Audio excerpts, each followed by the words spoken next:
Rekan-rekan semuanya, di sini saya mau menjelaskan terkait rumus PPh satu yang berlaku mulai tahun 2024 dengan aturan yang kita kenal sebagai TER. Ya, jadi di sini rekan-rekan tidak perlu lagi menghitung satu-satu. Di sini sudah saya sediakan perhitungannya otomatis dan juga nanti bisa diekspor. Nah, nanti saya jelaskan semuanya. Nah, terkait rumus di sini yang harus kita isi yang pertama adalah disit identitas perusahaan. Identitas perusahaan ini nama perusahaannya, NPWP, alamat, kota, dan sebagainya diisi. Nah, nama pimpinan untuk pemotongan nanti itu kita isi dulu terlebih dahulu di sini. Ya, jadi kita pilih misalnya Andi misalnya atau Anita. Nanti NPWP-nya otomatis berubah. Ya, nah setelah kita isi identitas perusahaan, kita masuk ke database karyawan. Nah, database karyawan di sini teman-teman mengisikan nama, NPWP, ya, NIK, alamat, jabatan, nah lama kerjanya. Nah, lama kerja nanti dimasukkan, nanti tinggal diklik aja. Nah, klik panah ke bawah tinggal berapa lama. Nanti yang untuk kolom yang abu-abu seperti ini udah saya rumuskan. Jadi takutnya teman-teman salah klik atau salah tekan rumusnya jadi berantakan. Jadi saya masukkan di sini. Nah, juga tanggal lahir kalian masukkan, umur udah otomatis ya. Umur ini nanti ini gunanya untuk BPJS kesehatan ya atau jaminan pensiun. Nah, ini nanti batasnya sampai di sini ya untuk menjelaskan batas tanggungan jaminan pensiun. Terus status ya, status PTKP-nya nanti tinggal pilih aja. Nah, eh, NPWP ada atau tidak? Nah, menurut aturan sekarang kan sebenarnya tidak berlaku lagi ya punya NPWP. Berarti walaupun dia tidak punya NPWP, dia tidak menjadi pengalih 120% dengan aturan sebelumnya. Nah, terus metode PPh satu. Nah, metode PPh satu bisa pakai gross atau gross up.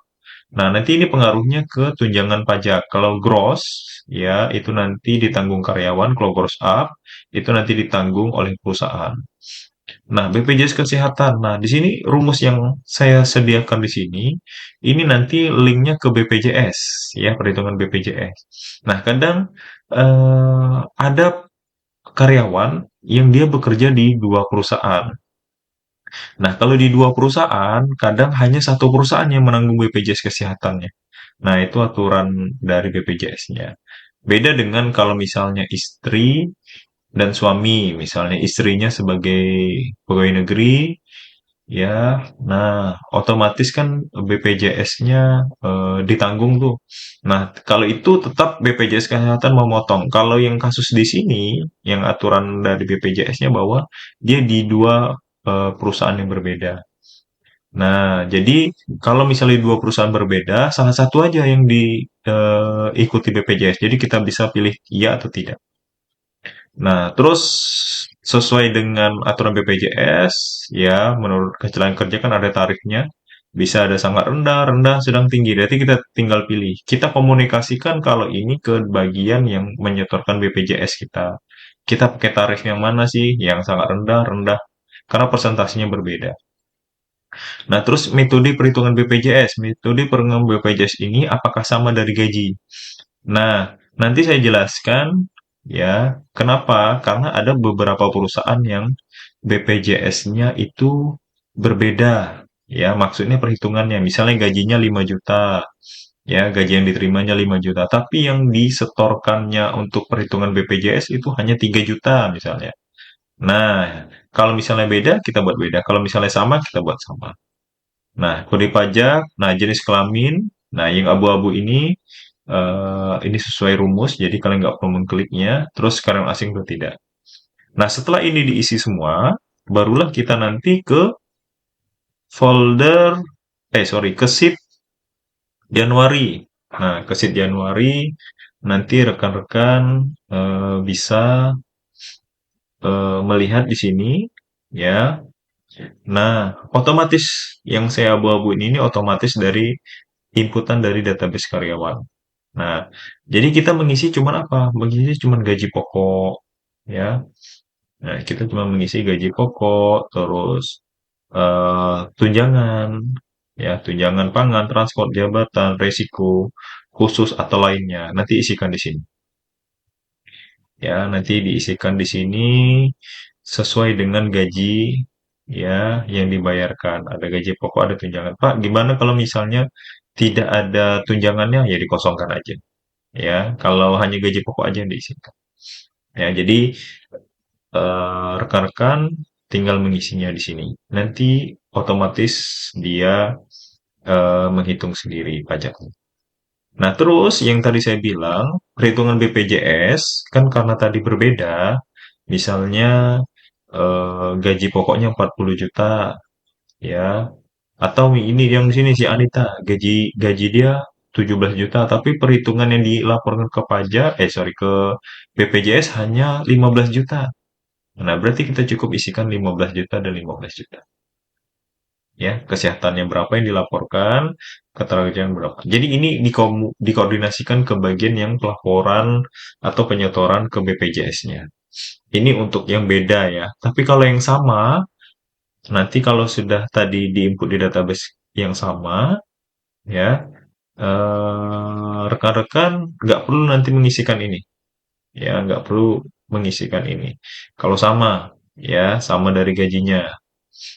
Oke, nah, terus yang rekan-rekan inputkan adalah kalau misalnya ada lembur. Nah, isikan lembur, insentif marketing, insentif kolektor, dan lainnya.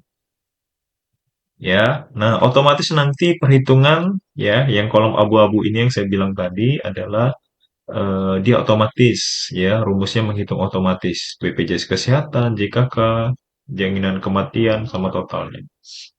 Nah, tunjangan pajak ini kalau misalnya teman-teman pakai yang gross up, nanti otomatis dia muncul. Nah, terus ada lagi natura dan kenikmatan objek pajak. Nah, jadi rekan-rekan kalau misalnya ada dapat natura dan kenikmatan sesuai aturan yang berlaku nanti diisikan di sini. Nah, terus kalau misalnya dapat THR di bulan Januari, bonus, Jaspro, Tantiem, nanti diisikan di sini. Ya, nah nanti otomatis dia langsung menghitung pajaknya. Ya, pajaknya langsung dihitung, otomatis di kategori ter-B, misalnya si Andi, 15%, jadi dia kena pajak bulan Januari ini 6 juta. Ya, nah dengan yang lain-lain, Anita, Bagas, Abdul, Sony, ini dikenakan pajak juga. Nah, yang selebihnya itu tidak dikenakan pajak karena sesuai dengan aturan. Jadi kita rekan-rekan tidak perlu lagi menghitung secara manual. Ya, ini udah otomatis. Ya, nah kalau sudah nanti kita tinggal kita bayarkan. Nah, total dari PPh kita 1 bulan, totalnya 7.894.894.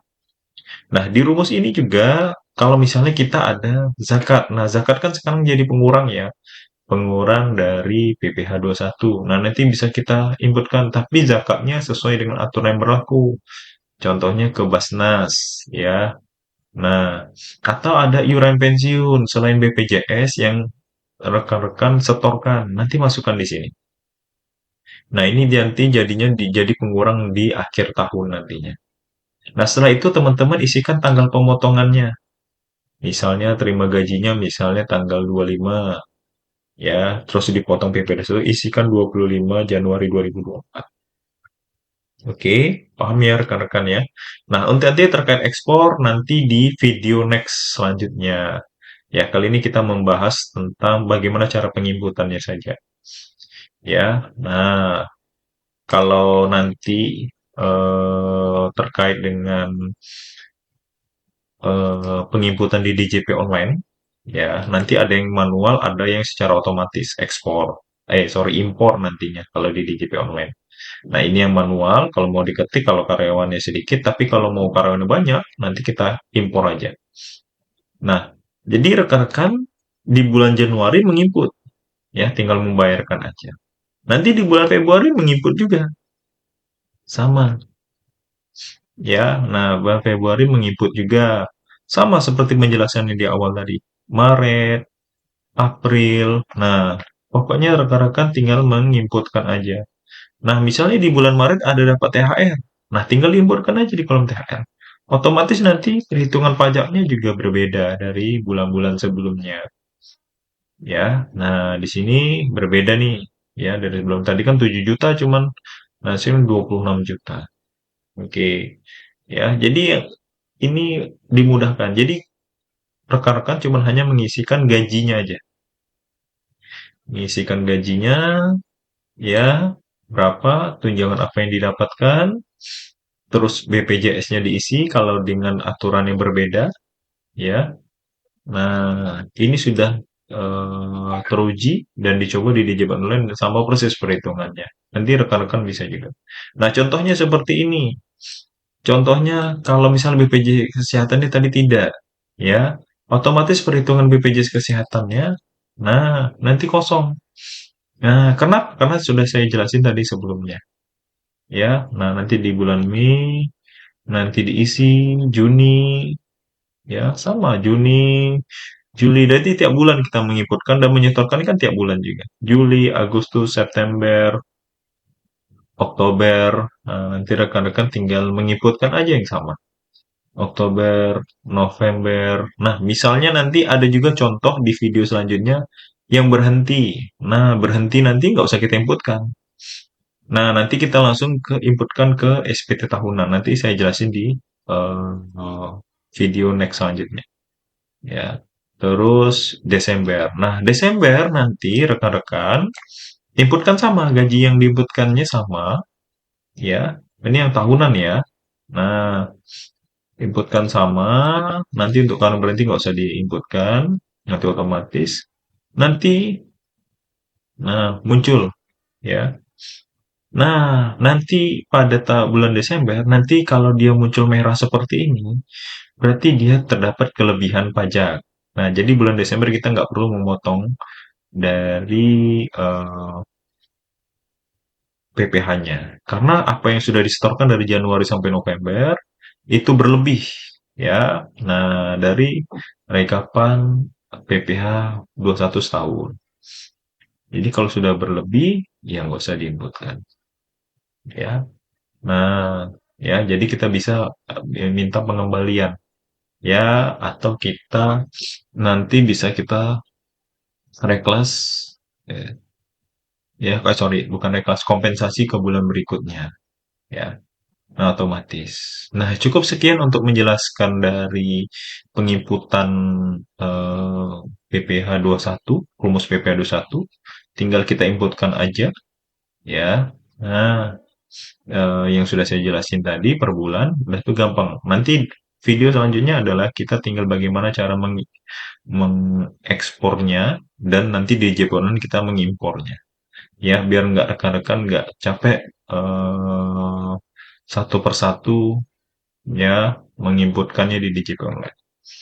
Oke, cukup sekian video selanjutnya untuk membahas Kumus PP21 ini. Nanti ada pertanyaan, nanti bisa di chat aja lebih lanjut. Oke, terima kasih.